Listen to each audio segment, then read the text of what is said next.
autoridade em nome do Senhor. Aleluia! E há um mistério, queridos. Eu não venho aqui teologizar porque eu estou pregando para uma comunidade de fé. Eu não vim aqui trazer complexidade porque eu estou pregando para homens e mulheres, aleluia, que podem ter um grau elevado de conhecimento ou não ter nenhuma instrução, logo mais vai ultrapassar os portões celestiais. Eu não vim aqui para causar, aleluia, impacto de forma alguma, mas eu venho aqui te dizer que você foi escolhido por um voto sobrenatural. Aleluia, a grandeza da eleição é tão grande que existe um dualismo entre calvinismo e arminiano. Os calvinistas dizem que Deus predestinou alguns para a salvação e outros para a perdição. Os arminianistas dizem, aleluia, que em primeiro lugar vem a eleição e segundo a predestinação. Mas deixa eu dizer uma coisa: ninguém aqui poderia ouvir a voz de Deus se o Espírito Santo não tivesse bradado no teu coração. Aleluia! Esta chamada miraculosa, este chamado para esse propósito miraculoso é tal qual o capítulo 37 de Ezequiel.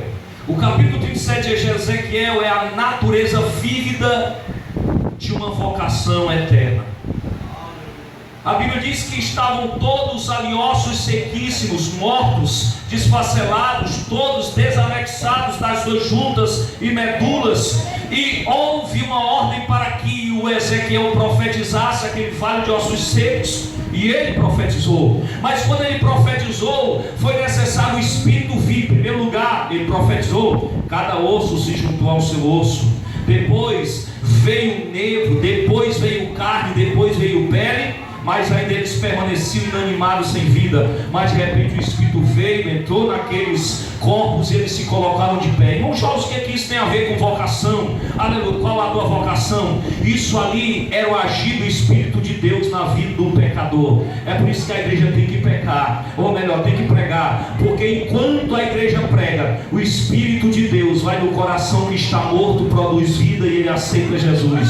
Enquanto a igreja sai aos domingos fazendo evangelismo, colocando uma caixa de som no meio da rua, pregando que Jesus salva, o Espírito Santo desce as partes mais baixas dos vales de ossos secos e salva, transforma, liberta, faz coisas extraordinárias. Olha você aqui, você estava morto, eu estava morto, nós não tínhamos capacidade de receber Cristo como Salvador, mas um dia a mensagem foi pregada.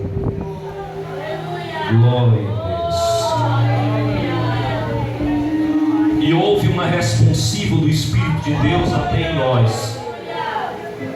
E de repente nós nos encontramos curvados diante dessa maravilhosa graça. O primeiro princípio desta vocação é que ela é feita, aleluia, nos céus. Levante a mão e agradeça a Deus porque você é salvo. Salvação não é plano B de uma humanidade caída. Salvação sempre foi a vontade de Deus que todos fossem salvos.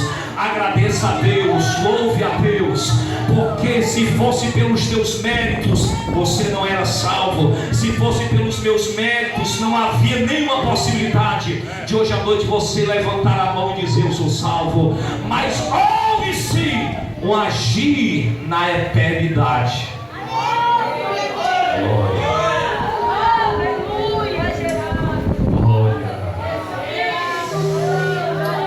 Que vocação é tua? É a tua. Primeiro, esta vocação ela é sobrenatural.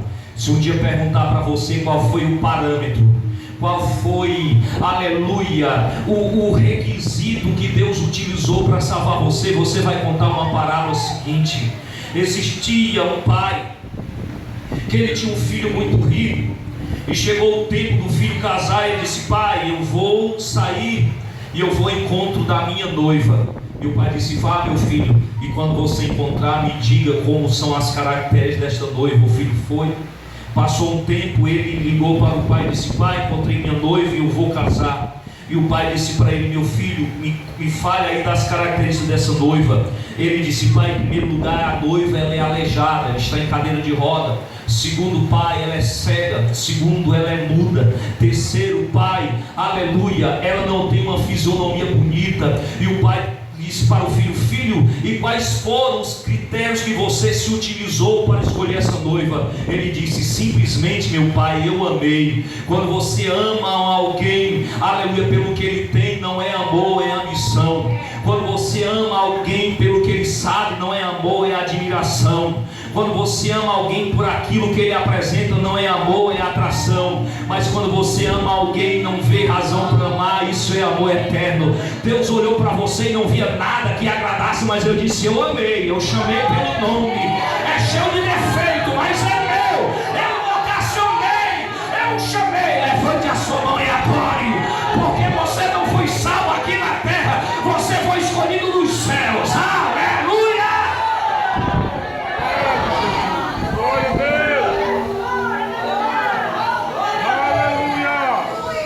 Os obreiros, se nós vivêssemos 1000 anos nessa terra, usufruindo de todas as profundidades das riquezas da salvação, nós ainda nos sentiríamos como uma simples sardinha envolta em todos os oceanos, em todos os mares. Queridos, existem muitas pessoas que entram na igreja, mas ainda não compreendeu a altura, a profundidade, a largura do que é ser salvo. Deus me escolheu para ser salvo. Deus me escolheu. Você é salvo. Você era perdido e agora foi achado. Não era povo e agora é povo. Então, amados, nós somos o povo mais feliz da terra, porque o primeiro princípio desta vocação é que ela é sobrenatural.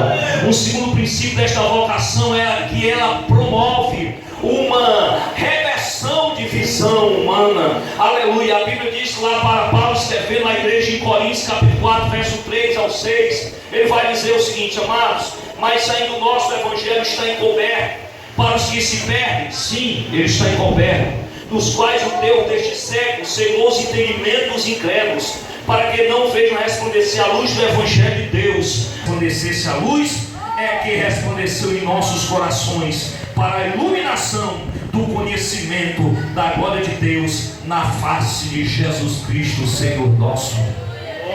Um segundo princípio desta vocação é que Deus promove em nós uma nova visão. Todos nós aqui éramos cegos, guiados por cegos. O nosso entendimento, ele era convergido para a perdição. O nosso entendimento, ele era conduzido para as coisas pertinentes à carne, na melhor das suas hipóteses. Mas Deus abriu os nossos olhos do entendimento, e agora nós enxergamos as belezas do Evangelho. Nós agora, aleluia, podemos alvorar as nossas mãos aos céus e dizer: eu faço parte do povo forte, revestido de poder, que não teme nem a morte quem a ele pertencer.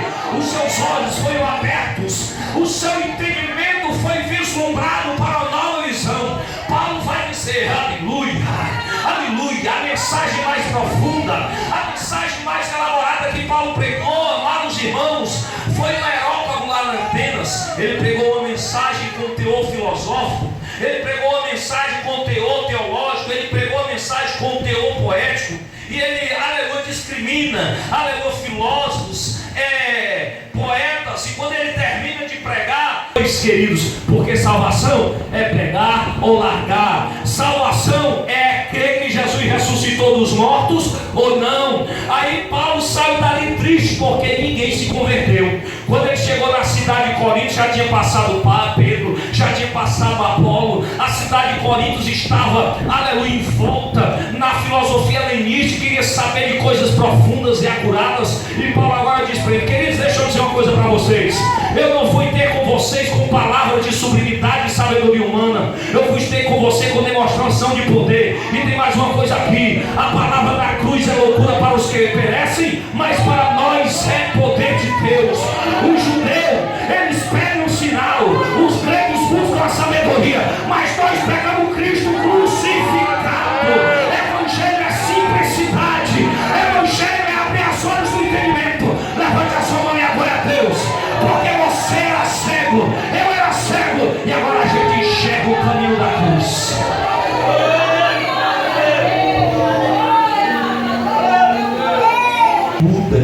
milagre que transforma corações de pedras e Deus arranca e coloca um coração de carne.